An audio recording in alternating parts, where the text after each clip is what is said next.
सारा साल काम करने के बाद भी इंक्रीमेंट मजेदार नहीं मिला। टारगेट्स अचीव करने के बाद भी प्रमोशन मर्जी का नहीं हुआ। या आप ऐसे एम्प्लॉय हैं जिस पे कंपनी विश्वास नहीं करती, तो ये वीडियो आपके लिए है। Hi, my name is Pankaj Kapoor और करियर के 23 सालों के बाद एमएनसीज और एसएमईज के साथ काम करने के बाद इतना तो समझ में आ ही गया है कि कंपनी आखिर चाहती क्या है। एम्प्लॉय मर मर के काम करता है, बट वो सही तरीके का परफॉर्मेंस और रिजल्ट नहीं दे पाता जो कंपनी की जरूरत में है या ग्रोथ के लिए चाहिए, और साल के बाद ग्रोथ के पैरामीटर्स में वो फिर से रह जाता है। ये वीडियो उन प्रोफेशनल्स के लिए है जो किसी स्टोर में भी काम कर रहे हों या बड़ी एमएनसी में भी काम कर रहे हों, फ्रंट एंड में हैं, बैक एंड में हैं, ऑपरेशंस में हैं या किसी भी डिपार्टमेंट में हैं। आगे बढ़ने से पहले मैं याद दिला दूं, इस वीडियो को शेयर, लाइक और सब्सक्राइब करना भूलना नहीं है। दोस्तों, मैं अपने करियर के उन 4 सालों को याद करता हूं जब टारगेट्स तो पूरे हो रहे थे, पर मैं अपनी टीम का टॉप परफॉर्मर नहीं था। टारगेट्स तो होना इंपॉर्टेंट है, बट कंपनी उस टारगेट्स के बाद के ऐसे कौन से पैरामीटर्स पे ध्यान देती है जो एक मैनेजर के पास या प्रमोशन के लिए हकदार होती हैं।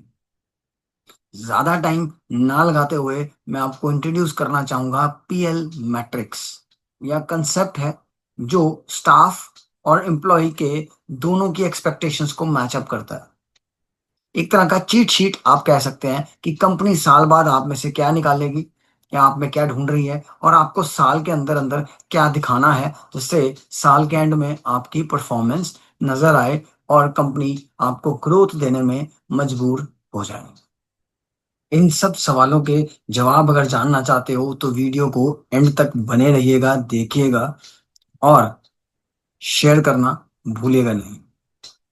आइए, एक चीट शीट आपको देने वाला हूं जिससे साल के एंड में क्या उम्मीद है वो आपको आज से ही पता चल जाएगा, ताकि आने वाले वक्त में आप वो काम करते रहें और साल के एंड में आपकी परफॉर्मेंस ऑटोमेटिकली नजर आने लायक बन जाए।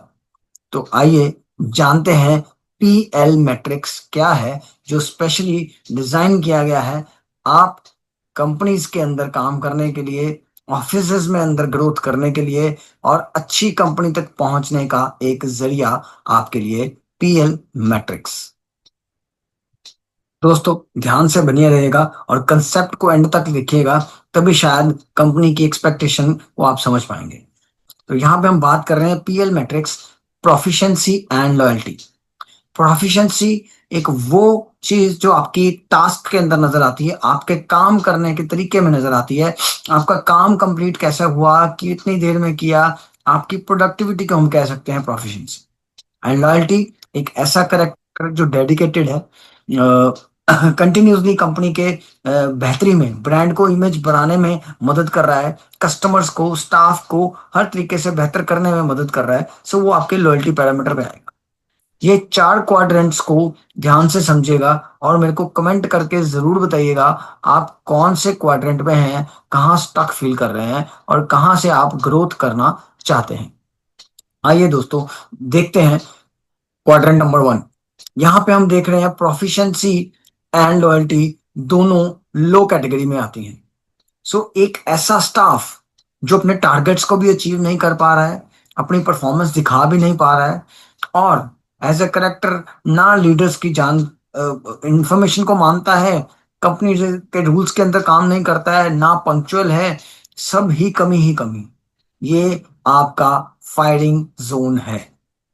और मैं दुआ करता हूं आप में से कोई भी इस क्वाड्रेंट जोन पे ना हो। आइए अब हम चलते हैं क्वाड्रेंट नंबर 2 की तरफ। यहाँ पे हम प्रोफिशिएंसी तो लो देख पा रहे हैं, बट लॉयल्टी जो है वो हाई है।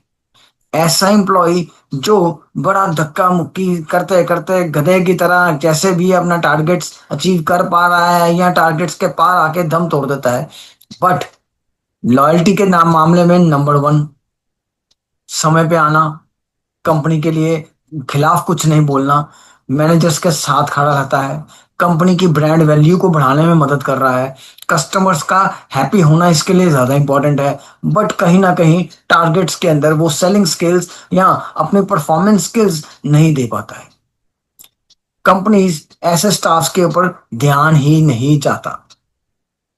अब हम बात करते हैं क्वाड्रेंट नंबर 3 की, जहां पे प्रोफिशिएंसी तो हाई है बट लॉयल्टी लो है।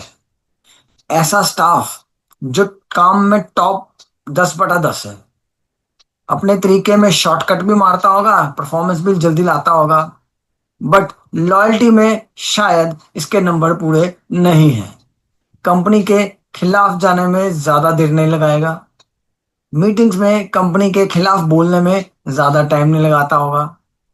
कंपनीज को इसका लालच है क्योंकि ये टॉप परफॉर्मेंस है, बट ट्रस्ट बिल्कुल भी नहीं है।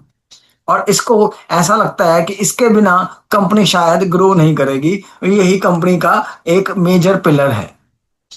और कई कंपनीज जो इस मैट्रिक्स के अंदर नहीं चलती वो भी गलती कर बैठती हैं, ऐसे इंप्लॉय को कर देती हैं प्रमोट, जिसकी वजह से आधी बहुत बढ़िया परफॉर्मेंस करने वाली टीम जो है वो आधी रह जाती, और बहुत सारे बंदे ऐसे मैनेजर को छोड़ के चले जाते हैं। ये हम सबको पता ही है क्योंकि बहुत सारी कंपनीज आप लोगों ने भी चेंज की होंगी। कंपनीज के अंदर ऐसे क्वाड्रेंट, थर्ड क्वाड्रेंट के अंदर का जो स्टाफ है जिसका एटीट्यूड लेवल बहुत ज्यादा एरोगेंस की तरफ चला गया है, नेगेटिव हो गया है, बट परफॉर्मेंस के अंदर इसको लगता है यही सब कुछ है, बाकी सब पानी कम है। अब हम आते हैं क्वाड्रेंट 4 की तरफ, जिसका प्रोफिशिएंसी भी हाई है और लॉयल्टी भी है। ये है दूध के ऊपर मलाई वाला स्टाफ। कंपनीज को ऐसा स्टाफ चाहिए जो अपनी परफॉर्मेंस टाइम के अंदर दे, स्मार्ट गोल की तरह प्रॉपरली स्पेसिफिक टाइम बाउंड अपने टारगेट्स को अचीव करता है, और कंपनी की इमेज को बढ़ाने में मदद भी करता है। अब उम्मीद में यही रहता है कि बढ़िया कंपनीज इस क्वाड्रेंट के स्टाफ को प्रमोट करती हैं। जो कंपनीज भी थोड़ा सा ऐसे ही होती हैं वो थर्ड वाले क्वाड्रेंट, क्योंकि वो नंबर दे रहा है, पैसा लाके दे रहा है, उसको प्रमोट कर देती हैं, बट टीम हैंडलिंग करना, लीडरशिप क्वालिटीज, ये सब चीजें नहीं आती। और क्वाड्रेंट 4 की बात करें तो ये परफॉर्मेंस तो दे ही रहा है, बट बाकी टीम को भी साथ में लेके चलता है। एम्पथी इसका एक मेजर पिलर होगा, लीड गो गेटर इसकी एटीट्यूड में आता होगा, और एक लीडरशिप क्वालिटीज बाखूबी ये दिखा रहा होता है। ऐसी कंपनीज इस चौथे क्वाड्रेंट वाले इंप्लॉइज को मलाई समझती हैं और इन्हीं को प्रमोट करती हैं। वही कुछ कारण होगा उन कंपनीज का ग्रोथ करने का, और आज तक ऐसा ही हुआ है, चाहे आप बहुत सारे केसेस उठा के देख लीजिए। दोस्तों, अब चारों क्वाड्रेंट आपको समझ में आ गए हैं, तो कमेंट करके भूलिएगा नहीं कि आप कौन से क्वाड्रेंट में स्टक हैं। और अब अगर एंड तक बने हो तो अब आपके लिए बोनस तो लाजमी है।